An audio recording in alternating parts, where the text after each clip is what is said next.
Media எல்லாருக்கும் வணக்கம். கோவையை சேர்ந்த பிரஸ், மீடியா, ஊடகம் மற்றும் பிரிண்ட் பப்ளிசிட்டி எல்லா மீடியா நண்பர்களுக்கும் எங்களோட பணிவான வணக்கம். கோவை மக்களுக்கும் எங்களோட பணிவான வணக்கம். நாங்கள் பன் பட்டினம் டீம். இது வந்து எங்கள் டைரக்டர் ராகவ் மெட்டர் அண்ட் இவர் வந்து மைக்கேல் தங்குதுரை. இவர் என்னோட ஒரு முக்கியமான கதாபாத்திரம் நடிச்சிருக்காரு. ஸோ எங்கள் படம் வந்து 18th ரிலீஸ் ஆகி இந்த வீக்கெண்ட் வந்து ஷோ பை ஷோ இன்க்ரீஸ் ஆகிட்டு இருக்கு. சீட்ஸ்லாம் கொஞ்சம் கொஞ்சமாக அப்டேட் ஆகி நிறையா நல்ல ஸ்க்ரீன்ஸ் கொடுத்துக்கிட்டு இருக்காங்க. அதனால் பர்சனலாக எல்லாரையும் மீட் பண்ணி தேங்க்யூ பண்ணோம். உங்களுக்கு எல்லாருக்கும் நன்றி சொல்லணுன்றதுக்காக தான் இந்த மீட்டிங்க்கு வந்திருக்கோம்.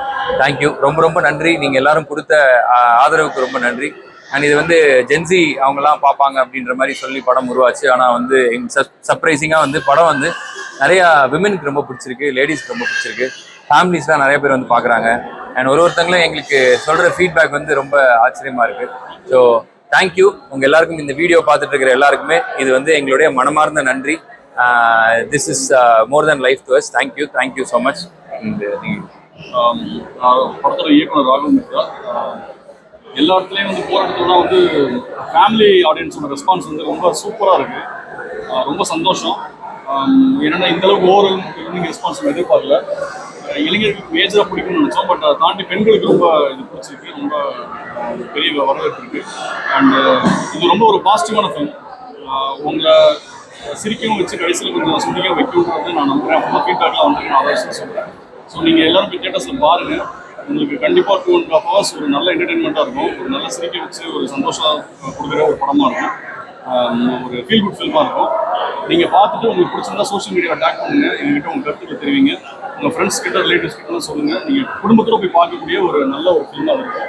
Thank you so much.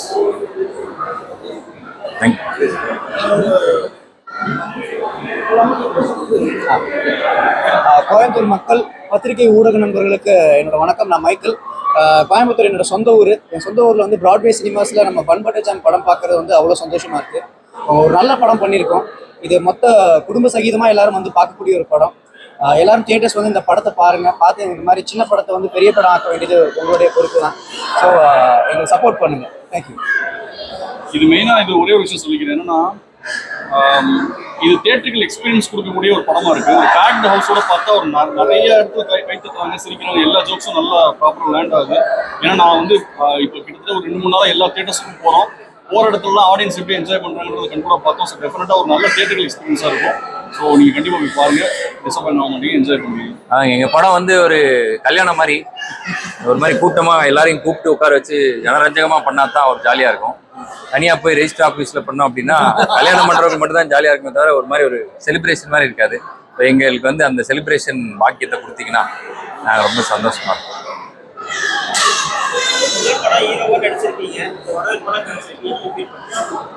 நான் வந்து ரொம்ப கிரேட்ஃபுல்லாக இருக்கேன் இன்னைக்கு நாளுக்கு. எனக்கு ரொம்ப சந்தோஷம். ஏன்னா நிறைய பேர் இன்னும் நிறைய படங்கள், இன்னைக்கே 11-12 படங்கள் வந்திருக்கு. எல்லா படங்களையுமே எல்லாமே ஒன்று ஒரு ஹாரர் வந்திருக்கு, ட்ரெண்டிங் ஒரு படம் வந்திருக்கு, இன்னும் நிறைய படங்கள் இருக்கு. இந்த படத்துல எது எவ்வளோ தியேட்டர்ஸ் கிடைக்கும்ன்றதை முடிவு பண்றது ஆக்டர்ஸ் கையிலையோ இல்லை ப்ரொடியூசர் கையிலையோ டைரக்டர் கையிலையோ கிடையாது. எல்லாரும் படம் பண்ண வேண்டியது மட்டும் தான் எங்கள் கையில் இருக்கு. மிச்சதெல்லாமே வந்து அது இயற்கை எப்படி நடக்குது அப்படின்றது எங்களுக்கு தெரியாது. இருந்தாலும் இன்னைக்கு எங்க படத்துக்கு வந்து இவ்வளோ பெரிய தியேட்டர்ஸும் இவ்வளோ பெரிய ரிசப்ஷனும் கிடைச்சதுக்கு அதுக்கு வந்து நாங்கள் ரொம்ப கிரேட்ஃபுல்லாக இருக்கோம். இதுக்கு வந்து தெய்வ சக்திக்கு தான் நன்றி சொல்லணும்னு நினைக்கிறேன். இது ரொம்ப எங்களுக்கு கிடைச்ச பாக்கியம்னு நினைக்கிறேன். ஸோ அதனால இதுக்கு இந்த இவ்வளோ பெரிய தியேட்டர்ஸ்க்கு ரிலீஸ் ஆகிறதுக்கு சப்போர்ட்ஃபுல்லாக இருந்தால் எங்களோட distributor Gurujothi films Vivekanandar sir, எங்கள் ப்ரொடியூசர் சுரேஷ் அண்ட் இங்கே இதில் ஒர்க் பண்ண எல்லா டெக்னீஷியன்ஸ் எல்லாத்துக்குமே, எங்களோட Babu crew, cast and crew எல்லாத்துக்குமே எங்களோட நன்றி. படத்துல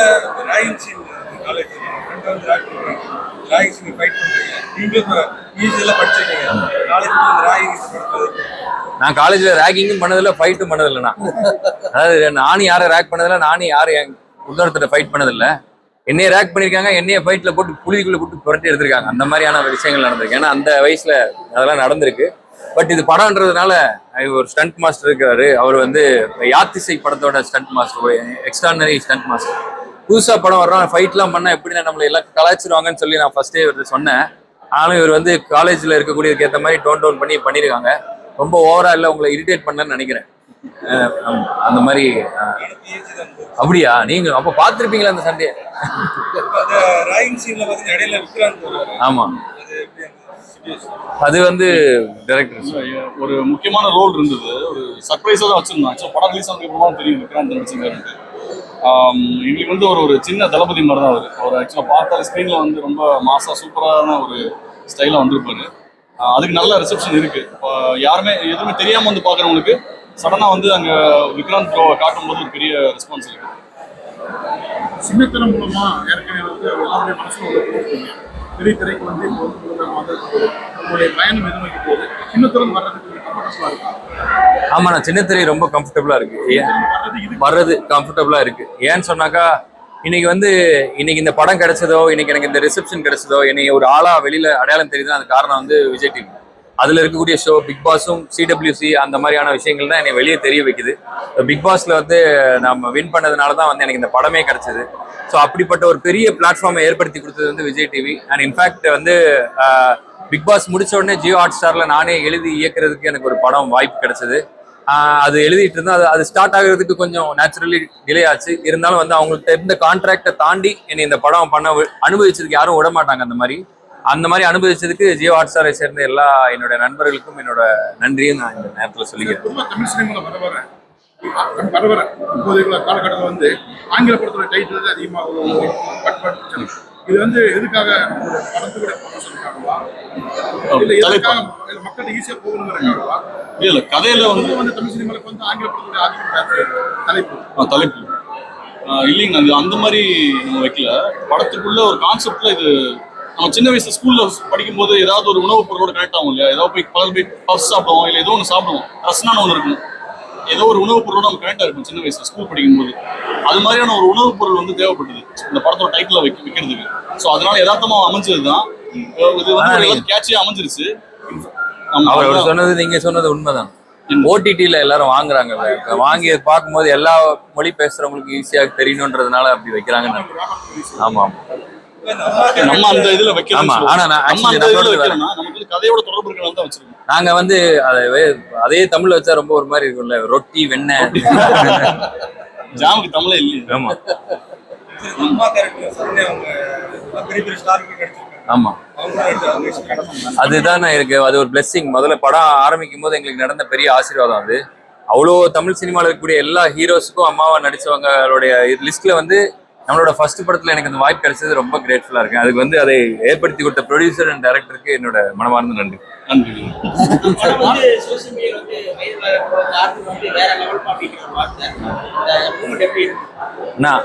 அது வந்து இன்னும் எத்தனை ப்ரெஸ் மீட் வச்சு எங்கெங்கெல்லாமா போய் சொன்னாலுமே அது அவருக்கு சொல்ற நன்றி வந்து பத்தாது. அது வந்து ஒரு சின்ன ஸ்டீலர்ன்ற ஒரு டீசர் மாதிரி ஸ்னீக் பீக் விட்டோம். அதை பார்த்துட்டு வந்து அவர் அவ்வளோ வேலையிலையும் கூட அதை பார்த்து புதுசாக வர்ற ஒரு நியூ கம்மருக்கு ஃபோன் பண்ணி விஷ் பண்ணார். ஸோ அவர் விஷ் பண்ணிட்டாரு அப்படின்றத வந்து நாங்கள் ட்விட்டரில் எல்லாத்தையும் ஷேர் பண்ணும்போது எங்கள் படத்துக்கு வந்து இவ்வளோ பெரிய அட்டென்ஷன் கிடைச்சிருக்கு. அதுக்கு வந்து அவருக்கு தான் நன்றி சொல்லணும். இல்லைன்னா இன்னைக்கு பாருங்க 12 படங்கள் வந்ததுல இன்னைக்கு எங்கள் படங்கள் இன்னைக்கு கொஞ்சம் நல்லா தெரியுதுன்னா அதுக்கு வந்து அவர் வந்து ஒரு மிகப்பெரிய காரணம். அதனால மீண்டும் ஒரு முறை தளபதினா நன்றி. தேங்க்யூ. சரவணன் ஃப்ரெண்டு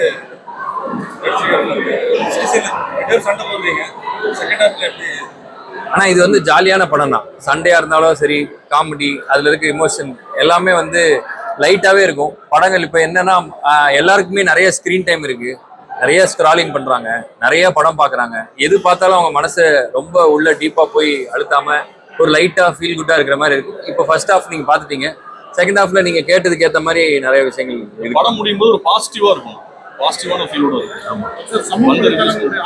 ஜாஸ்தியான பிறகு என்னன்னா ஆதிக்கம் ஜாஸ்தியான பிறகு நம்ம மாதிரி சின்ன பட்ஜெட் படத்துக்கு எந்த அளவுக்கு பாசிட்டிவா இருக்கு?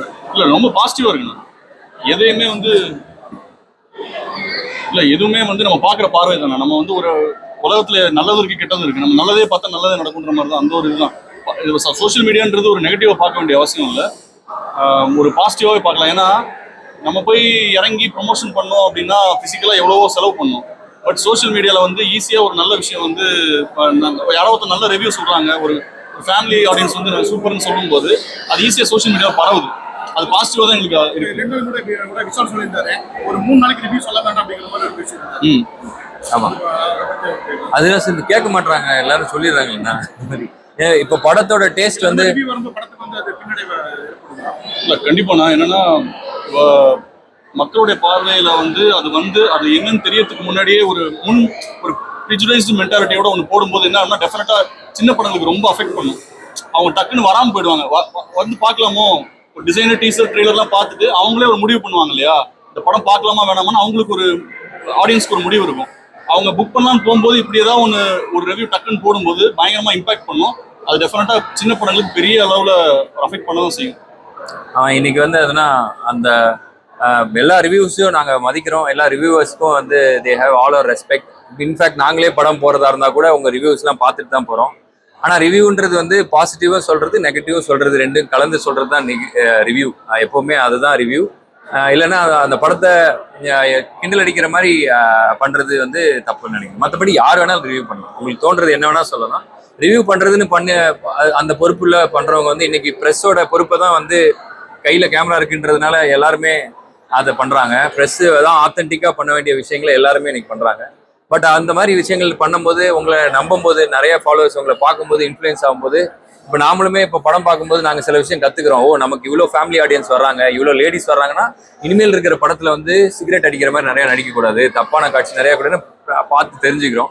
ஸோ அதே மாதிரி ரிவ்யூவர்ஸும் வந்து நீங்கள் ஒரு ரெஸ்பான்சிபிளான ஒரு பொசிஷனில் இருக்கீங்க. ஸோ அதனால எங்களை மாதிரி சின்னதாக யாராவது வரும்போது உங்களுக்கு தோன்றதை சொல்லுங்கள். பட் அதை கொஞ்சம் நல்லதும் சொல்லுங்கள், கெட்டதும் சொல்லுங்கள். அந்த மாதிரி ரிவ்யூவாக பண்ணிங்கன்னா எங்களுக்கு ரொம்ப உதவியாக இருக்கும். தேங்க்யூ. அப்படி இல்லைன்னா நான் வந்து ஆக்டர் ஆகணும்னு தான் வந்தேன்னா. நான் இன்னைக்கு வந்து நான் வரும்போதே வந்து எப்பயோ வந்து இதுக்கப்புறம் வாய்ப்பு கிடைக்காது, நான் வேற எதுக்கோ செட்டில் ஆகிறதுக்கு டிவியில் எதுவாக இருந்தாலும் பரவாயில்ல அப்படின்ற மாதிரி இருந்தேன். பட் திருப்பி இங்கே கொண்டு வந்து இங்கே வா அப்படின்னு சொல்லி உட்கார வைக்கும்போது இதுக்கு கிரேட்ஃபுல்லாக இருக்குன்னா, இதுக்கப்புறம் எது இப்போ நமக்கு என்ன கிடைக்குதோ அந்த வேலையை சரியாக செய்யணும்னு நினைக்கிறேன். எனக்கு டைரக்ட் பண்ணணும்னு ரொம்ப ஆசை, எழுதி இயக்கி டைரக்ட் பண்ணணும் அப்படின்றது என்னோட ரொம்ப ஒரு ஆசை. அதில் நானே எனக்கு நடிக்க வாய்ப்பு கொடுத்துட்டேன்னா இன்னும் சந்தோஷப்படுவேன். ஸோ அதனால எந்த கேரக்டர் கிடைச்சாலும் மனசுக்கு பிடிச்சது எதுவாக இருந்தாலும் செய்யும். ஆமாம், நான் பிராட்வே வந்து சென்னையிலேருந்து பிராட்வேக்கு அந்த ஐமேக்ஸ் ஸ்க்ரீன் ஃபென்டாஸ்டிக்காக இருக்கும். நான் அதுக்காகவே இங்கே வந்து சென்டரில் உட்காந்து தமிழில் எதெல்லாம் அதில் ரிலீஸ் ஆகுதோ, நான் முதல்ல வீரத்திரீஸ்வரன் இங்கே பார்த்தேன். இங்கேருந்து இங்கே விக்ரம் நடக்கிறது, இங்கேருந்து இங்கே விக்ரம் சார் இப்படியே ஃபாலோ பண்ணி இப்படி பார்க்குறேன், கழுத்து அப்படி இருக்கு. எனக்கு அவ்வளோ பெரிய ஸ்க்ரீன் எனக்கு நம்ம ஊரில் இருக்கிறது, அது தமிழ்நாட்டில் இங்கே மட்டும்தான் பெரிய ஸ்க்ரீன். ஸோ அந்த ஸ்க்ரீன் என்னைக்காவது ஒரு நாள் அந்த ஸ்க்ரீனுக்கு படம் பண்ணுற அளவுக்கு வளரணும்னு ஆசைப்பட்றேன். இன்னொன்று, இந்த தேட்டருக்குள்ளே வரும்போது எல்லாம் மாளிகை மாதிரி ஒரு மாதிரி இருக்கா. இப்போ நான் காலேஜ் இங்கே தான் படித்தேன், பிஎஸ்சியில். நான் படிக்கும்போது இங்கே ஆப்போசிட்டில் வந்து சுடுகாடு தான் பின்னாடி வந்து காலேஜ். அதுவும் இல்லாமல் என்னென்னா அடிக்கடி சரியாக ரோடு கிராஸ் பண்ண தெரியாமல் நிறைய பேர் கிராஸ் பண்ணி ஆக்சிடென்ட் ஆகி அந்த மாதிரி பரவரப்போ ஆம்புலன்ஸ் போய்கிட்டு இருக்கோம். இன்னைக்கு பார்த்தா இங்கே இவ்வளோ மக்கள் வந்து கூட்டமாக ஃபன் மாலே அப்போ வரல. இப்போ இந்த பிராட்வே மட்டும் நம்ம படிக்கும்போது இருந்திருந்தா அப்படியே கால்நடையாவே இவ்வளவு பெரிய இதுல படமா பார்த்து தள்ளி இருக்குமே அப்படின்னு இருக்கு. ரொம்ப பொறாமையா இருக்கு இங்க காலேஜ் டைம்ஸ்ல பிராட்வே இல்லைன்னு சொல்லிட்டு. மெயினா இந்த படம் வந்து பெண்களுக்கு ஆதரவான ஒரு படம் தான். எப்படி சொல்றேன்னா, பிரேக்கப் ஆனா ஒரு பொண்ணு வந்து வாக் அவுட் பண்ணா அதை வந்து ஐதர் மனம் உடைஞ்சு சூசைட் பண்ணிக்கிறாங்க. ரொம்ப சீக்கிரமாவே இந்த ஜென்ரேஷன் வந்து மனசு உடைஞ்சு சூசைட் பண்ணிக்கிறாங்க. இல்லைன்னா அந்த பொண்ணை ஹர்ட் பண்றாங்க. அப்படி பண்ண வேண்டிய அவசியம் இல்லை. நம்ம அதை விட்டுட்டு மூவ் ஆன் பண்ணி நம்ம லைஃப்பை பார்த்து போனாலே போதும், நம்ம கோல்ஸை பார்த்து போனாலே போதுன்ற ஒரு நல்ல பாசிட்டிவான விஷயத்த சொல்ற படம் தான் அது. அதனால இதை நான் மெயினாக ப்ரொஜெக்ட் பண்ணணும்னு நினைச்சேன். டக்குன்னு நன்றிங்கண்ணா. ஹீரோயினா? ஆமா ஆமா. இல்ல அதுதான் என்னன்னா, இந்த ஓவராலாவே ரிலேஷன்ஷிப்பை டாக்ஸிக்கா கொண்டு போகாம ஒருத்தர் புரிஞ்சுக்கிட்டு மதிச்சு, இப்போ ஒருத்தவங்க வாக் அவுட் பண்ணணும்னு முடிவு பண்ணி போனாங்கன்னா அவங்க அலோவ் பண்ணி அவங்க போக விடுறது தான் நல்லது. 2 பேருக்குமே நல்லதுன்னு சொல்ல வர ஒரு பாசிட்டிவான படம். அதனால கண்டுக்காம இருக்காதீங்கன்னு சொல்ல வரல, எதையுமே டாக்ஸிக்கா கொண்டு போகாம இருக்கணும் இல்லையா.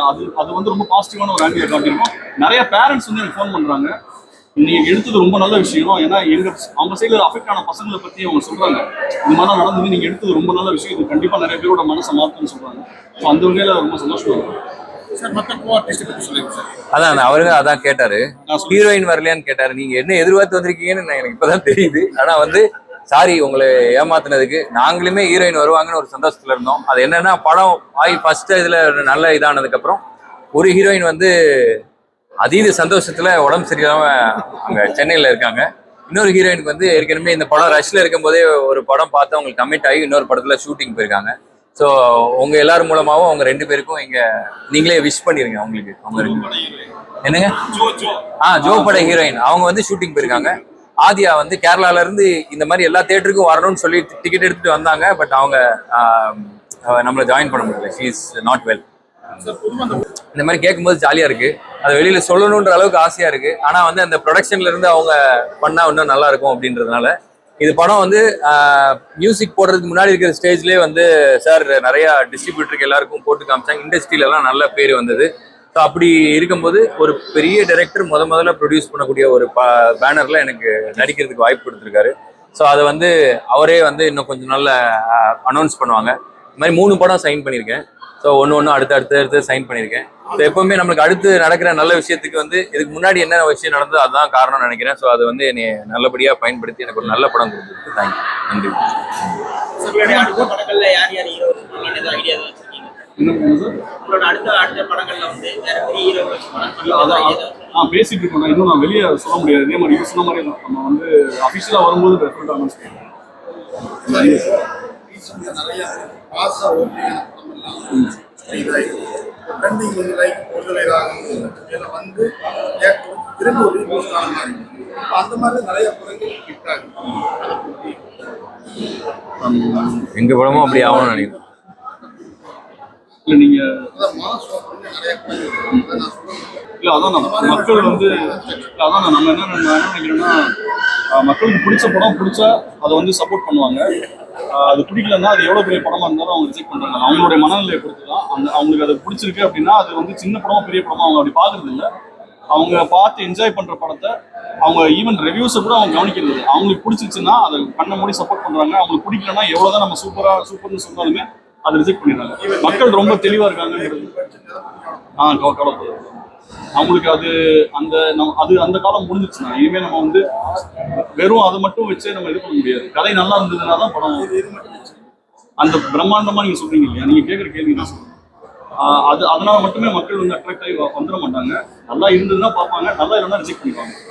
கண்டென்ட் நம்ம உங்க படம் ரிலீஸ் ஆன இதே கால டைமிங்ல வந்து மாசா படம் ரீலீஸ் ஆயிருக்கு. ஆமா, அவர் ரஜினி சாரோட படத்துலயும் கடத்தோட வந்து உங்க படமும் ரிலீஸ் ஆயிருக்கு. எங்க நானே பாஸா தான் போறேன். அந்த மாதிரி எப்படிங்க சூப்பர் ஸ்டார் படம் வந்து ரீரிலீஸ் ஆனாலும் அங்கதான் அதுதான் கொஞ்சம் பயமா இருக்கு. இன்னும் கூட திடீர்னு பாஷான்னு சொல்லிட்டு நம்ம ரஜினி சாரோட போஸ்டர் ஃபுல்லா ஆட்டோக்காரன் ஸ்டில்லு பார்த்தோன்னே எங்களுக்குலாம் ஒரு சந்தோஷப்படுறதா இல்லைன்னு அந்த மாதிரி இருக்கு.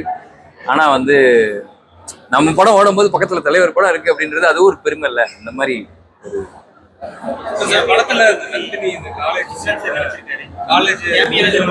கரெக்டரே வந்து அவன் பொண்ணுங்க கிட்ட பேசுறதுக்கு வீட்லயே வந்து கிரிஞ்சித்தனமா நிறைய ரெடி பண்ணுவாங்கல்ல, அது மாதிரி ஒரு டைலாக் தான். யாராவது கான்வெகேஷன் போல 2 குழந்தைய வச்சு நிப்பாங்களா, அந்த பொண்ணு கிட்ட சும்மா அவன் சொல்றான். அந்த மாதிரி அது ரெடியா எப்படின்னா இவர் வந்து லவ் பண்ற மாதிரியான சீன் நீங்க சொல்லுங்க.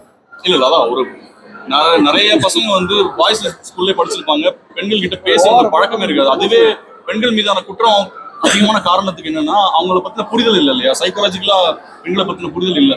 ஸோ அந்த மாதிரி ஒரு காமனான ஒரு பையன் தான் ஒரு எப்படி 10 பவுன் இருக்கிற பசங்க தான் அவன். அதனால அவன் வந்து அப்படி ப்ராக்டிஸ் பண்றான்றதான் சீனா.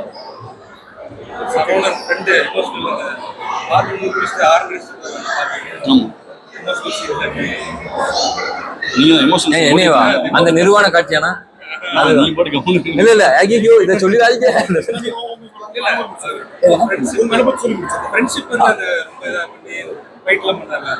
இல்ல எனக்கு படத்துடைய ஃப்ரெண்ட்ஷிப் இது எல்லாமே வந்து டைரக்டர் சார் கதையில சொல்லும் போது அது எனக்கு வந்துருச்சு. அதை நீங்க படமா பார்க்கணும்.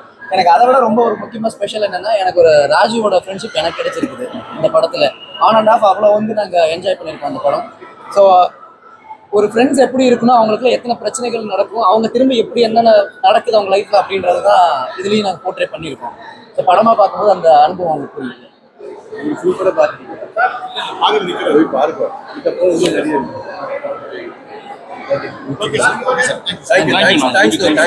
தேங்க்யூ.